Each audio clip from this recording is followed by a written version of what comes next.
As a casual NBA fan, I used to think that Larry Bird was the most overrated player that people would glaze. All right, just say this dude is one of the greatest. All right, and the reason why I thought that was because the time in which he played, which it wasn't as athletic as it is today, and even like in the '90s and 2000s, the freaks of natures that they were drafting in the NBA, I just would not give him that respect.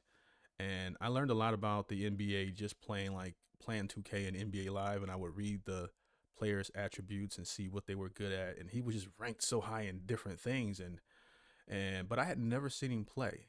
I had never really watched the games, and I didn't know the story. That's one of the things I like about '80s basketball and '90s is that there was a good story with it. There was some drama that made you care more, and there was passion in the game that I also enjoyed. So my first reaction to Larry Bird really opened my eyes, regardless of the athleticism, the will, the heart, the determination to win, and still learning as I watch these old tapes of what him and Magic Johnson and other players meant to the NBA back then in terms of saving it, because there's no one to save it now. I think the NBA is trash today, in my opinion. I stopped watching it years ago. But today I am here reacting to this really disrespectful title where it says, "The Day Larry Bird Showed Michael Jordan Who's the Boss." All right.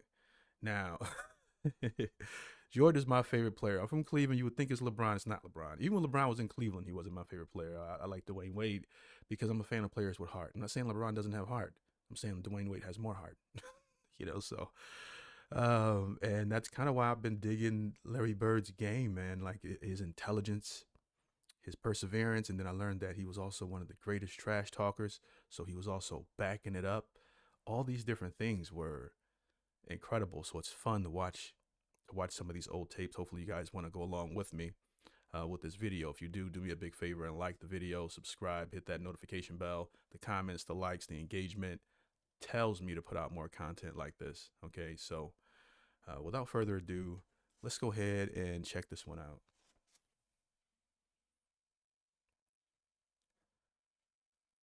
All right, let's go.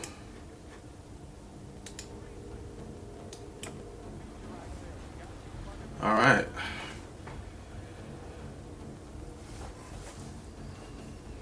Being on the throne is not just about being the king, it's about being the rival to beat. And you also got to be willing to prove your superiority to any opponent who aspires to kingship. And that Ah, was exactly the situation for Larry Bird in 1986. I'd much rather guard Michael Jordan than Larry Bird because you have to play the game as a thinker when you're playing. The Celtics forward was not only coming off one of the most successful individuals. basically, what he's saying is that any player that is high IQ is always going to make the best decision. The players with the higher egos are going to be easier to guard because they're easier to predict. That's what I think he's trying to say there. So, playing someone like, okay, you can guard me, you can kind of stop me from what I hear. Larry Bird couldn't be stopped, but let's say you can stop me from making my normal average per night. Well, it doesn't matter because I'm gonna find the open man. I'm gonna make the right play each time. So I get that concept of playing against someone with a really high IQ plus skill would be a nightmare to guard. Let's keep it going. When you're playing. The Celtics forward was not only coming off one of the most successful individual seasons in league history, winning his third consecutive regular season MVP and hoisting the Larry O'Brien while earning his second finals MVP, I'm really proud to receive this award for the third time. Bird See that haircut? changing the game. The whole conception of the small forward was different after his time in the NBA. But just when he looked like he was the undisputed king, a new lion was coming to the pride. A young Michael Jordan came into the league making a difference right Oof. from the start. And from the very first moment, he made it clear to Larry that he wasn't afraid of him at all. The Celtics were still the better team, but MJ put on one of the greatest performances in playoff history against Boston in 1986, making a statement about who was the better player on the hardwood. And from then on, the rivalry burned hotter than ever. See, Larry Bird had a mix. I mean, was there anything Mike couldn't do? You know what I mean? I just saw a reel where Michael Jordan was bowling, and he put it between his legs, and showing off and hit a strike. I'm not the greatest bowler. I'm still learning at this point. And then he plays baseball. Just these people that are just determination. They're just built different. I also notice a thing too, like when certain players, when they're moving on the court, the way they shoot, the way they set a screen, anything they do, it just looks like poetry. I think Mike had that. Larry definitely had that. I like to watch him shoot and just and do his pump fake move that he does. That's also a joy to watch. For his entire career, he had been the undisputed best player in the NBA. But now, 23-year-old kid who was averaging 37 points per game was challenging him for the reign of the king of world basketball. Bird, Averaging 37 points a game. Mike was the man. per game, was challenging him for the reign of the king of world basketball. Bird had already proved it all. His legacy was unmatched, but his honor was in jeopardy. And that was something that he wouldn't allow. The reason was simple. Bird was bidding to become the GOAT of basketball. The forward had been breaking every barrier in existence since arriving to the NBA. In 1979, Bird signed a contract with the Celtics to become the highest paid rookie in league history at $650,000 per year. But as soon as he arrived in the NBA, Larry wreaked havoc. He finished 4th in the MVP race during his rookie year. During the next 3 seasons, not only did he win the NBA ring for the first time in 1981, but he also finished 2nd in the MVP race 3 times. And his averages during this stint, 22.6 points, 10.9 rebounds, and 5.7 assists per game. But Now, I haven't been watching the NBA for quite some time, as I mentioned before.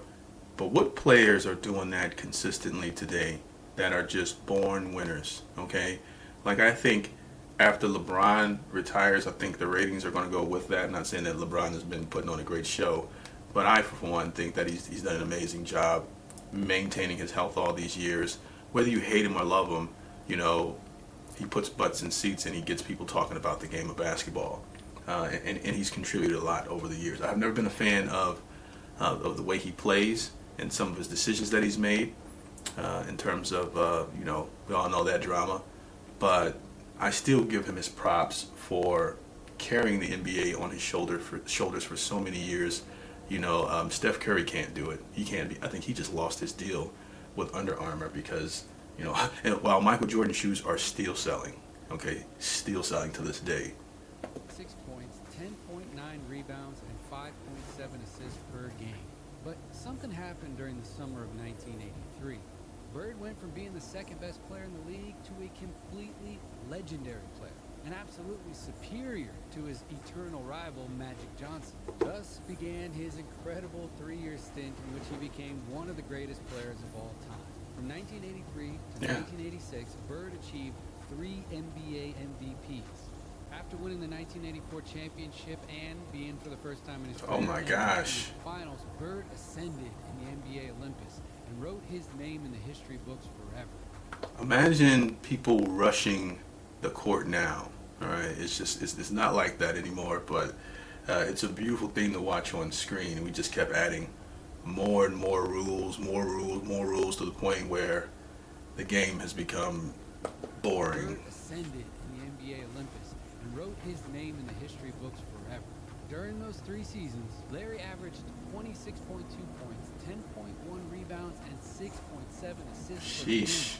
while continuing to be an elite defender, by the way. This was his status just prior to the start of You said elite defender.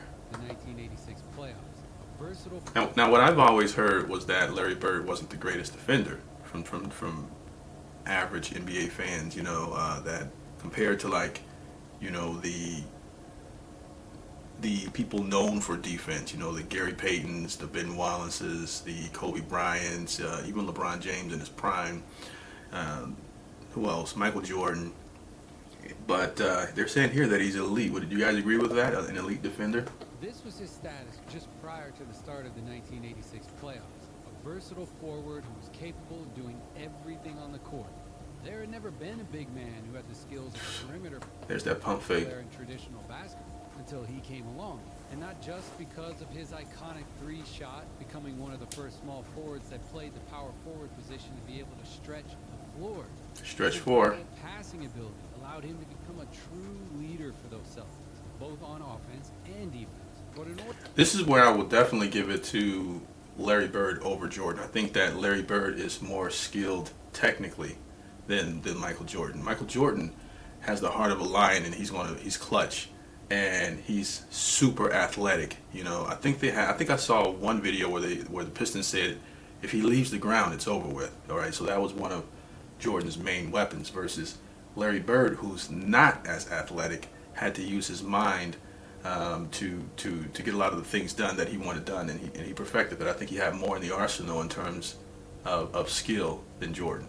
to win his third ring in 1986, he first had to get past the team with a major stud that was starting to make some noise. And just less than a full year later, it was March 27th, 1987.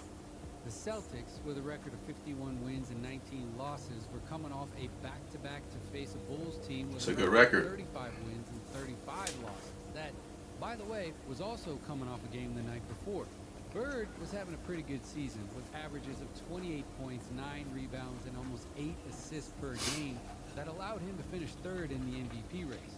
While Jordan, who would end up finishing second, was averaging an absurd 37 points per game. Crazy. Celtics came out with an unusual starting five due to the absence of Dennis Johnson, who was replaced by Jerry Sitchin. And playing away from home, they knew it would be a tough game. But right from the first plays of the game, Bird showed what kind of night he was going to have. His off-ball move. That's the poetry in motion I'm talking about. Like, some players just have it. It's just a joy to watch them play. Right from the first plays of the game, Bird showed what kind of night he was going to have. It's that beautiful mid-range. His off-ball Smooth, move was butter. elite, basically, because of his enormous basketball IQ, his fakes. I mean, this was one of the most dangerous men in basketball without the ball in his hands. I wouldn't want to guard him. That, coupled with the gravity he generated from his mid-range and long-range shooting, was lethal. Plus, he was a typical player who was blessed by the divine touch, okay? But once again, his arsenal from the low post was unpredictable. I mean, that might look amazing. If you're a hooper, we've all hit that type of shot His before. shooting was lethal. Let me show you Plus, he was here. a typical player who was blessed by the divine touch, okay? Boom. That's called a shooter's touch. But once again, his arsenal from the low post was unpredictable. It's easy to find samples of his off-ball ability and gravity. Mid-range. It was often his easiest way to score. But on this day, his mid-range shot was touched by a magic wand. Yeah, you can count it like a layup. You know, when you can hit that at the same percentage, like the highest percentage shots you can hit in basketball is a layup or a dunk, okay? But players like Larry Bird, Tony Parker had brought it back, I think, at one period, because people were just shooting threes or going for layups, just doing. And now I think the NBA is just chucking up threes because they've been looking at statistics or something saying that, I don't know. I think I read an article where just chuck up the most threes and you have a higher percentage of winning. That doesn't mean that the purpose of the NBA is entertainment. You want to entertain the fans. It's not entertaining to watch. You need a great story. You need a good setup. You need passionate players. You need all these different things to make it more enjoyable. And I think that in my opinion, I think it's a dying sport. And I don't know if it'll ever come back to the way it used to be. He just couldn't miss. And he was able to abuse it again, again, again. Meanwhile, Jordan began to realize the enormous attention he was getting from the Celtics defense, which every time he attempted a drive sent multiple bodies to stop him.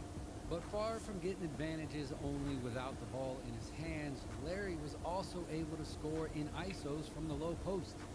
I saw that fadeaway coming a mile away. Move that decades later, Mavs legend Dirk Nowitzki patented and made his own. Yeah. So the Bulls I would have said Dirk Nowitzki or Ginobili was the greatest white player ever prior to starting a YouTube channel. You know, like, you know, if I had to rate it, like the year that Dirk Nowitzki won, I predicted that Dallas would win that year when nobody had them on their radar, and that's because I was playing 2K and nobody could beat me with that team. Even people who picked the Heat, they couldn't beat me with that. It's like, if you think about it, this team matches up perfectly for the Heat.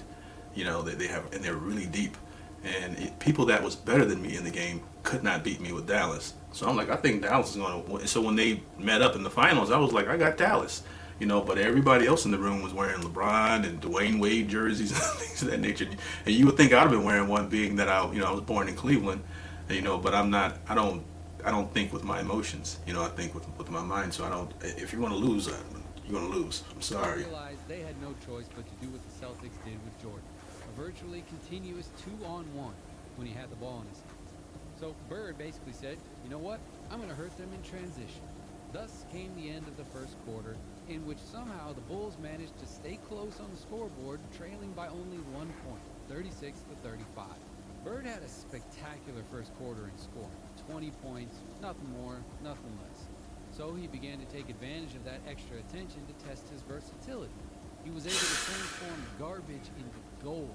His passes are beautiful. Just his passes alone. Case in point, this loose ball, which he turns into a great assist. Look at If that. there's one thing you don't want, it's for the guy who's destroying you from mid-range to start showing signs of his playmaking ability.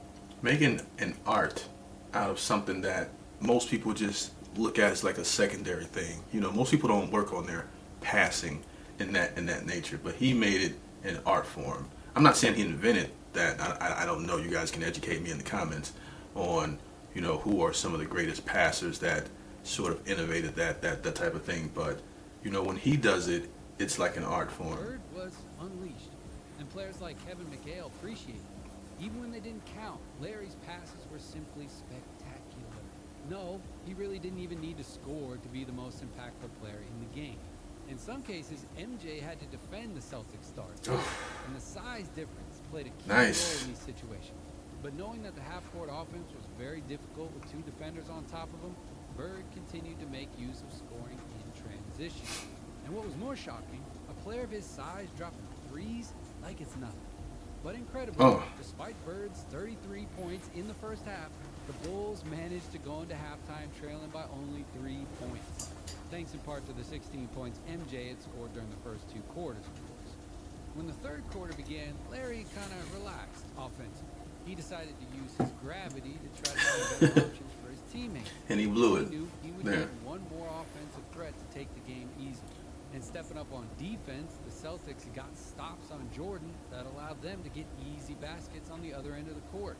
But Bird continued his playmaker role for most of the rest of the game, as he led his team on defense with actions like this one. That's where the basketball IQ comes in. You know, the other players who have like that offensive ability, they'll just keep shooting until, like Kobe Bryant, he'll just keep shooting, and eventually it's going to go in.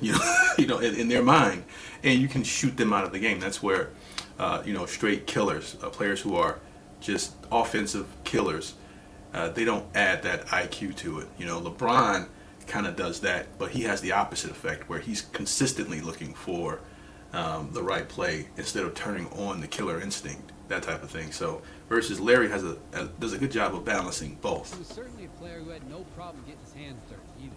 But when Larry attempted a shot during the second half, it was to score. And he kept sending occasional reminders to the Bulls defense. Reminders that one player was not going to be enough to guard him. Right. In front of a United Center packed with more than 18,000 fans, the forward was having a legendary game. The Celtics allowed just 22 points in the third quarter, by the way, and managed to head into the final quarter with a 9-point lead. And after resting for a couple of minutes, Larry continued to do whatever his team needed to do to get the win. These Celtics were good. I mean, like, really good. Bird was that piece of the puzzle that served as a wild card, too. That player you could put in any role, any part of the court, in any situation, and who was going to be able to generate advantages on his own. And during the last quarter, the tone did not change. Bird continued to abuse from long distance as he had been doing all game. He continued to play the simplest yet most dominant basketball anyone had ever seen. But one of the virtues of genius is to make what seems complicated really easy. Right. You know? And despite the Bulls' final scare, who managed to cut the deficit from 11 points to 4, the Celtics defense stepped up to close the game. Bird did it. Months after MJ scored 63, the forward only had to play 100% for one half to show him that if he wanted to, he could do it too. You know, and I will say this about the comment I made about the NBA being more athletic now. There's more people like Michael Jordan was the first of his kind in terms of showcasing that type of athleticism, and then they flooded the NBA with it. But just because, you know, more people are in the NBA now doesn't mean that it's more entertaining to watch. I think it's almost better to be a slower game and just have a few of these special people on the team, a couple of these people versus, you know, a team full of athletic people, but they don't practice the fundamentals. You know, I think that looks better and it's more entertaining. 33 points in the first half, 41 in the game. That went down in history as one of Ooh. the greatest displays of ego any player in the league could perform. The difference See, he just leaves the ground. is that Larry's ego also made his teammates better. Weeks later, the Celtics met the Bulls again in the first round of the playoffs, and the result was the same as last year. Boston managed to advance by a score of 3 wins to 0. Yeah, so 6-0 in playoff games against Jordan's Bulls. Damn. That's the record that is stuck in history. But what was George's team though? Who had the better team? All right, because you know they're. I don't think Jordan did anything wrong. Okay, like you know, I gotta stand up for my boy here. All right, you know who had the better team? All right, because if you would have matched the same players around Larry Bird, around Michael Jordan, it'll be. I'm not saying that. I am saying that. It might have been Michael Jordan probably would have won. I'm sorry. He was, you know, or they would have been going back and forth. But who had the better They team? met, Larry's Celtics were always better. So good that not even a superhero performance could stop them. And so Larry Bird, along with the Pistons, Yeah, he just said it. So how did he show Jordan anything? stuck in history. When they met, Larry's Celtics were always better. This is the reason why Kobe didn't like passing the ball to them bums. It was like, hey, I'll pass it if you guys hit the shot. So good that not even a superhero performance could stop them. And so Larry Bird, along with the Pistons of Isaiah Thomas and Bill Laimbeer, became the thorn in MJ's side that he really could never get rid of. Bird did not win the ring that season. Magic Johnson's Lakers did. The other side of the three-headed monster that dominated I gotta explore Magic's career as well if you guys want to see it, because I'm interested in all these old tapes. basketball worldwide. But even if he didn't win the championship, Larry did world basketball a favor. He taught Jordan that he still had a long way to reach his full potential. He taught him that scoring isn't always enough, and that he needed to become a leader capable of bringing out the best in his teammates. You know what? I agree with that statement, because when Michael Jordan started passing more, he became a different animal. Without the lesson that the greatest player in Boston Celtics history, with Bill Russell's permission, taught MJ, it is likely that basketball history would have been completely different. And Jordan and Bird's rivalry continued to cause a stir in the league, but they never met again in the playoffs.